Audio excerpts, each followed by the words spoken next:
प्राचीन काल में जब तीनों लोकों में अधर्म का अंधकार फैल गया था, जब असुरों ने देवताओं से स्वर्ग छीन लिया था, तब देवता भयभीत होकर इंद्रलोक छोड़ हिमालय की ओर भागे। उनकी आंखों में विनती थी, हृदय में भय था। वे बोले, हे जगदम्बा, हे पार्वती माता, आप ही हमारी रक्षा कर सकती हैं। देवी पार्वती हिमालय की गुफा में तप कर रही थी। देवताओं की पुकार सुनते ही उनके मुख पर मुस्कान आई। उन्होंने कहा, अब अधर्म का अंत होगा। और उसी क्षण उनके मस्तक से एक तेजस्वी भयानक प्रकाश निकला, जो क्षण भर में रूप लेने लगा। वह रूप था मां काली का। काले केश, लाल जीभ, खड्ग और त्रिशूल धारण किए हुए, गले में नरमुंडों की माला और नेत्रों में अग्नि की चमक। देवता झुककर बोले, जय मां काली। स्वर्ग पर शासन कर रहे राक्षस शुंभ और निशुंभ को जब ये समाचार मिला कि हिमालय पर एक देवी अत्यंत रूपवती है, तो उन्होंने अपना दूत भेजा। दूत ने कहा, देवी, हमारे स्वामी शुंभ और निशुंभ आपको अपनी रानी बनाना चाहते हैं। मां काली हंसी और बोली, अपने स्वामी से कहो, जो मुझे युद्ध में जीत लेगा वही मेरा वर होगा।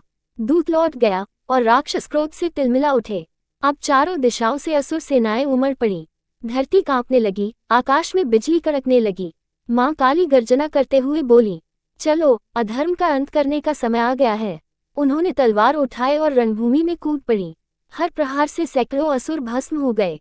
देवी का रूप इतना भयंकर था कि स्वयं मृत्यु भी उनके सामने कांप उठी। अब असुर सेनापति चंड और मुंड आगे बढ़े। उन्होंने मां पर अस्त्र शस्त्र चलाए, पर देवी अचल खड़ी रही। क्षण भर में उन्होंने अपने खड्ग से दोनों का सिर काट दिया। फिर कहा, अब से मुझे चामुंडा कहा जाएगा। देवताओं ने आकाश से जयघोष किया, जय मां चामुंडे, जय मां काली। अब रणभूमि में आया भयानक राक्षस रक्त बीज। उसके शरीर से जैसे ही रक्त की एक बूंद गिरती, वहां से एक नया राक्षस जन्म लेता। देवता भयभीत हो गए। तब मां काली ने कहा, जब तक मेरी जीभ है, रक्त धरती पर नहीं गिरेगा। और वे प्रलय रूप में उतर आईं। वे हर बूंद को अपनी जीभ से पी जाती और रक्त बीज का अंत कर दिया। अब स्वयं शुंभ और निशुंभ युद्ध में उतरे। उन्होंने कहा, देवी, हम अजेय हैं, कोई हमें नहीं मार सकता।